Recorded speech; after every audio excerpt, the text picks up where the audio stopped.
Soy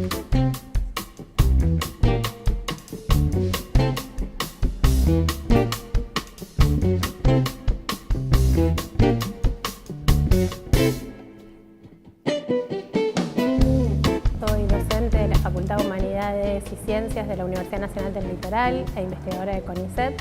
Trabajo sobre historia de la esclavitud en Santa Fe y Buenos Aires. Soy historiador, trabajo sobre usos del pasado, políticas de la memoria y la relación entre historia y lo que se llama las teorías postcoloniales.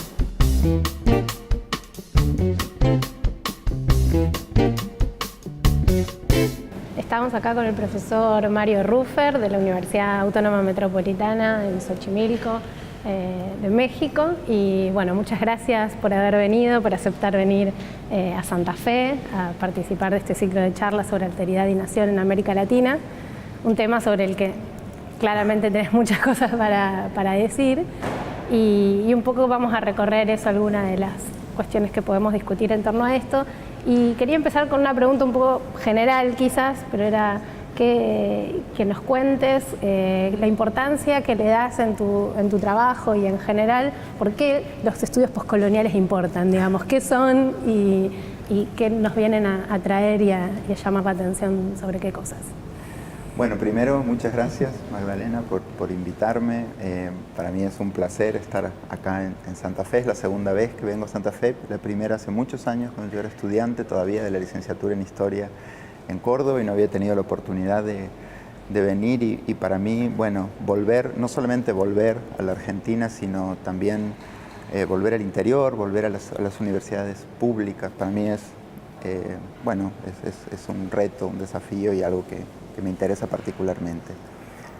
Sobre tu pregunta, bueno, es una pregunta difícil, pero yo diría primero una cuestión en términos de la sensibilidad con los estudios postcoloniales o con cualquier cosa. Yo a veces, con cualquier tipo de trabajo, digamos, teórico, creo que yo siempre le digo a mis alumnos, leamos a la crítica postcolonial como podríamos leer cualquier otra corriente teórica, no como un canon, sino como un archivo, ¿no?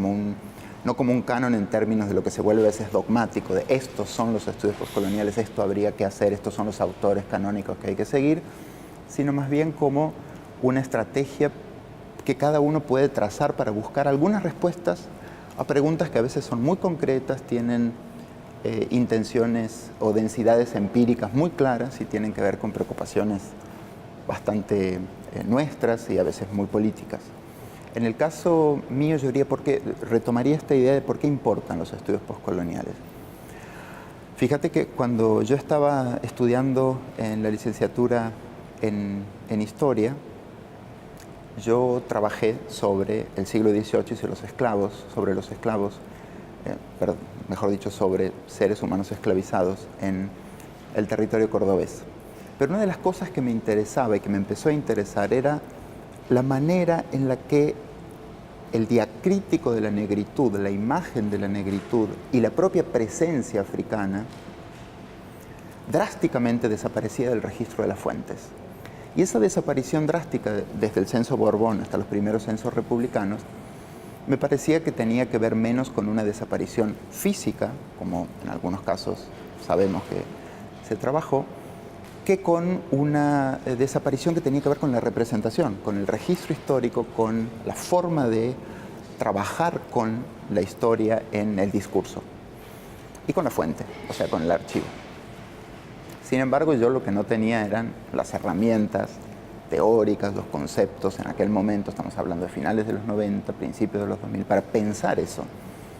Pensemos en una academia que piensa, una historiografía que todavía en aquel momento pensaba muy fuertemente en dos claves historiográficas, o la nueva izquierda inglesa, el marxismo renovado y la historia social desde ahí, o la escuela de los anales y un poco los trabajos más por la vía de lo simbólico.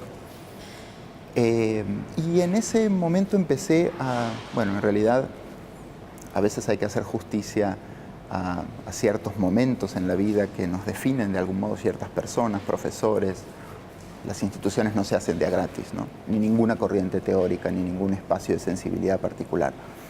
Vino a Córdoba una profesora del Colegio de México, Selma Agüero, que trabajaba a dar un seminario que se llamaba Historiografías desde el Sur. Claro, era la primera vez que teníamos algo así. Yo, por supuesto, me inscribí en el seminario, era un seminario optativo, y de pronto se abre para mí un universo de lecturas de historiadores africanos, indios, egipcios, me acuerdo, de Medio Oriente, con un nuevo abanico que tenía que ver exactamente con lo que yo estaba buscando, pero que para la Argentina parecía no existir, y que tenía que ver con leer de otra manera las fuentes, trabajar, claro, cuestionar férreamente dos cosas fundamentales que a los historiadores nos cuesta un montón cuestionar, que son el tiempo y el archivo. El tiempo en el sentido de dejar de pensar en que las cosas suceden una tras de la otra y segmentar la historia en las secuencias analíticas que la historia nacional, que la cultura nacional nos enseñó. Y por otro lado, dejar de pensar que el archivo es ese repositorio donde en efecto está el pasado. Y pensar, como piensa la teoría postcolonial, desde la historia, básicamente en cómo trabajar los silencios, que es lo que no está dicho en la fuente, quiénes son los que además están obligados a desaparecer de la fuente. Y fue así que me fui acercando a la teoría postcolonial y sigo creyendo, bueno, fui a México a estudiar, pero sigo creyendo que por esos dos elementos, sobre todo en el campo de la historia, por prestar atención a esos dos elementos en clave representacional, o sea, plantear, el tiempo no es un dato, el tiempo es una construcción, es una gramática para construir pensamiento histórico, y por otro lado, el archivo no es el lugar donde está el pasado, sino el archivo es un lugar donde ya está constituido lo que de alguna manera va a ser el pasado. Y estas dos cosas creo que fueron también como muy importantes en tu trabajo de maestría, cuando trabajaste sobre la construcción de una memoria y de una historia en África, en Dahomey. Y me podés contarnos sobre eso, porque vos ahí decís cosas como esto, como que los historiadores somos, retomando, no me acuerdo el concepto de quién, cronófagos, o vos también decís, ¿no? Capaz que somos rumiantes. Son conceptos complejos, pero por ahí contarnos un poco qué es, cuál es este desafío, digamos, que analizar el tiempo, pensar el tiempo de maneras diversas, qué desafíos nos trae, ¿no es cierto? ¿Cómo aporta la teoría postcolonial a percibir estas alternativas, digamos, de formas de pensar el tiempo? Tú estás diciendo algo muy interesante que tiene que ver con, que quisiera rescatar una cosa además.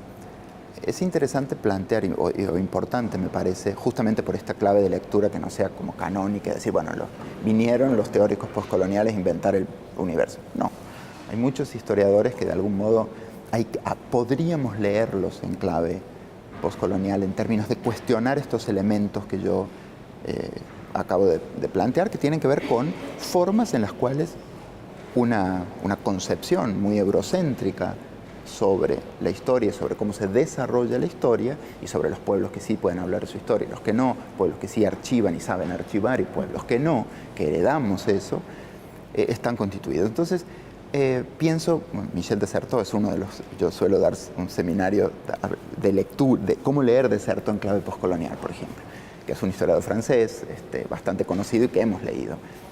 Pero además, alguien como canónico, como Reinhard Koselleck, por ejemplo, que fue un historiador de los conceptos y que nos enseñó a pensar los conceptos históricos, Koselleck decía una cosa que es muy sintomática, pero que nadie prestó mucha atención, me parece, por momentos, y que es la idea de Koselleck de que la experiencia no crea continuidad, la experiencia salta por encima de los tiempos, decía Koselleck. O sea, hay algo en lo que fallamos los historiadores, en no saber cómo trabajar con la experiencia histórica cuando algo es retomado por ciertas comunidades o ciertos pueblos como algo que no responde a la continuidad histórica. Por ejemplo, una de las cosas que yo trabajé, no en la tesis de maestría, sino después, tiene que ver con la forma en la que en Argentina el movimiento indígena, por ejemplo, el movimiento indígena argentino, después de la sesión de la ESMA en el 2004, a la sociedad civil plantea: nosotros somos desaparecidos en la larga duración de la historia argentina. Pero eso generó un revuelo bastante fuerte dentro de porque era como que es esa categoría de desaparecido ahora para los indígenas. Eso es algo que había planteado David Viñas muchos años antes. Pero en realidad el punto aquí es tratar de reimaginar, por ejemplo, cuál es la temporalidad de la violencia de Estado. Eso los historiadores no lo hemos parcelamos. Acá vino la doctrina de seguridad nacional a partir del 66, en el 76 una dictadura. Bueno, planteamos que solamente se puede hablar de terrorismo en esos términos. Sí, es cierto, hay una cierta especificidad que ganamos ahí, pero, sin embargo, hay una oferta de sentido en la memoria de los pueblos que plantean otra forma de concebir la experiencia temporal. A mí, de algún modo, las historias africanas, que son profundamente así, digamos, tomar momentos completamente diferentes para poder resaltar una memoria continua de la violencia, del despojo, de la exclusión como elementos continuos más allá de la creación de los estados nacionales después de la descolonización en los 70s, me ayudaron a pensar la Argentina. Yo siempre digo, no estoy diciendo que todo el mundo tenga que leer África para entender la Argentina, pero si yo no hubiera leído, por ejemplo, a ciertas historiografías claves de África, no hubiera podido comprender qué era lo que se estaba jugando en estos nuevos momentos, en estas nuevas disputas sobre la memoria, sobre las memorias plurales, en el caso específico argentino, y las disputas por el pasado, que es un campo cada vez de mayor disputa y de mayor intención de gestionar y de gerenciar.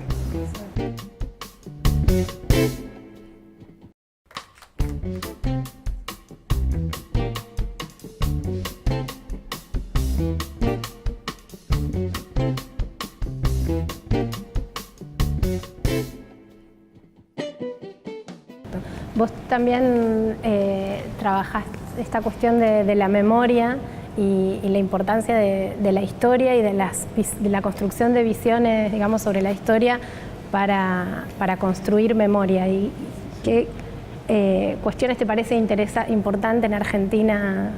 ¿Qué procesos te parecen interesantes que se están dando en este sentido?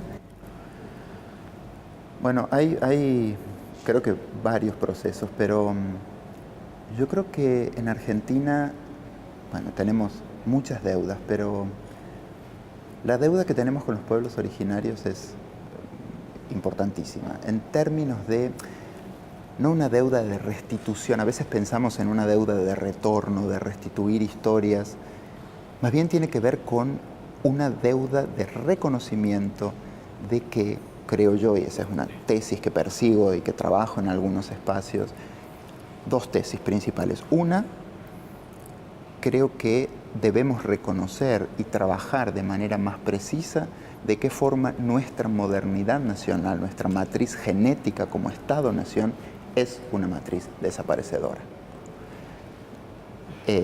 Estamos... Fuerte.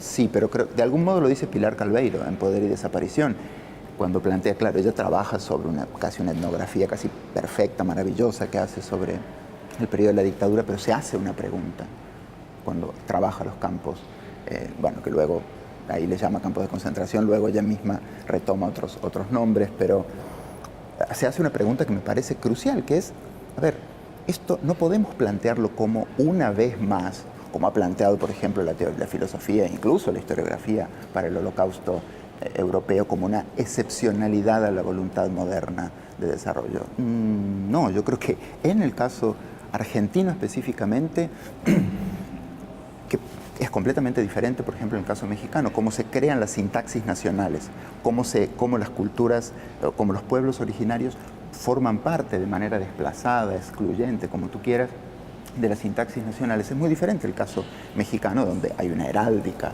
indígena muy fuerte para la creación de la imagen de nación, que en el caso argentino, donde lo que existe es, en efecto, una desaparición ex profeso que funda lo nacional, que funda la cultura nacional y funda la temporalidad nacional. Me parece que ese es un elemento. El otro elemento que yo creo que los historiadores tendríamos que trabajar, o bueno, no sé, a lo mejor estoy siendo muy grandilocuente, no sé qué es lo que tienen que trabajar los historiadores, porque a mí me gustaría que suceda un poco más, tiene que ver con esta idea que también he desarrollado en algún momento, que tiene que ver con trabajar con la conquista, no como un acontecimiento, sino como una estructura, que es una idea un poco de un historiador australiano que se llama Patrick Wolf, y que creo que en nuestro caso, lo acabamos, me preguntas de un caso específico, creo que lo estamos viendo en este momento. lo que está pasando con los pueblos originarios del sur, particularmente con el pueblo comunidad mapuche, el pueblo nación, y bueno, a partir del caso Maldonado creo que eso saltó de algún modo a la luz como un detonante específico, porque de algún modo creo que se está cifrando ahí, más allá de todas las lecturas coyunturales y políticas que podamos tener, se está cifrando ahí una violencia que sigue siendo una violencia que reedita la conquista. La conquista como un derecho de pernada, como una voluntad de extensión de soberanía sobre la que una y otra vez la voluntad soberana del Estado se monta con los argumentos siempre renovados, siempre reeditados, pero que de pronto, a pesar de todo el trabajo que hemos hecho, porque no podemos decir que la historiografía no ha hecho trabajo para reconocer la existencia, la preexistencia de los pueblos originarios, los reclamos legítimos, las protestas legítimas, y sin embargo hay una capacidad estructurante para despertar los prejuicios más terribles, el racismo más exacerbado, que pareciera que está latente e intacto, ¿no? Y que es capaz de reeditarse una y otra vez. Ahí me parece que los historiadores tenemos una deuda. Explicar qué es eso. Sí, sí, es como muy... además la potencia también como el discurso de nación, de fortalecerse, la emergencia de esas disputas como son indígenas chilenos y no argentinos, porque si fueran argentinos todavía era como cosas surreales que pasaron. Cosas que para uno como... Que era como asistir a un museo, pero muy presente, muy vigente. Cosas que para uno como historiador por ahí dice, bueno, y además yo viviendo fuera es como, no, esto no puede ser que se siga diciendo y se sigue diciendo de esa manera cuando ya hemos cuestionado hasta el hartazgo que el origen no es un punto, que no son mapuches, no son chilenos, no son argentinos, pero existen al Estado-Nación, a la propia idea. Claro, el problema es el siguiente, y creo que ese es un punto importantísimo. Yo creo que, como dice la gran pensadora, antropóloga Rita Segato, los Estados-Nación hoy en día son alterofóbicos, alterofílicos y otrificadores simultáneamente. Al mismo tiempo hacen todo eso junto, ¿no? Entonces, claro, de pronto ahora el reconocimiento multicultural, somos muchas culturas, estamos integrados por los argentinos, somos distintas cosas. Siempre ese discurso existió, pero éramos distintas cosas cuando se hablaba de migrantes europeos. Otra cosa es ahora incluir a los pueblos originarios. Pero de pronto esta ambivalencia que funciona, donde el discurso multicultural habilita la posibilidad de que seamos muchos, pero que sin embargo hay algunos dentro de esos muchos que son una amenaza, que son catalogados como una amenaza. Y a su vez vos también has apuntado en algún trabajo, y también es algo que se trabaja desde la teoría postcolonial, también mostrar las ambigüedades de esta política de reconocimiento, ¿no? Si querés un poco expresar estas ambigüedades de que al tiempo que uno no es reconocido, también está aceptando la soberanía del otro para reconocerlo. Entonces, yo creo que uno de los elementos quizás más complejos, por eso a mí a veces me asusta un poco cuando hablamos de hay que dejar de pensar en el Estado, hay que actuar por fuera del Estado. A mí no me interesan las lecturas axiomáticas, a mí me interesa qué es lo que pasa en el mundo de la vida, en el mundo de lo social, qué es lo que la gente hace cotidianamente. Y en realidad, bueno, Judith Butler lo dijo claramente también, el Estado produce deseo de inclusión, deseo de estar ahí, deseo de pertenecer, deseo de generar derechos.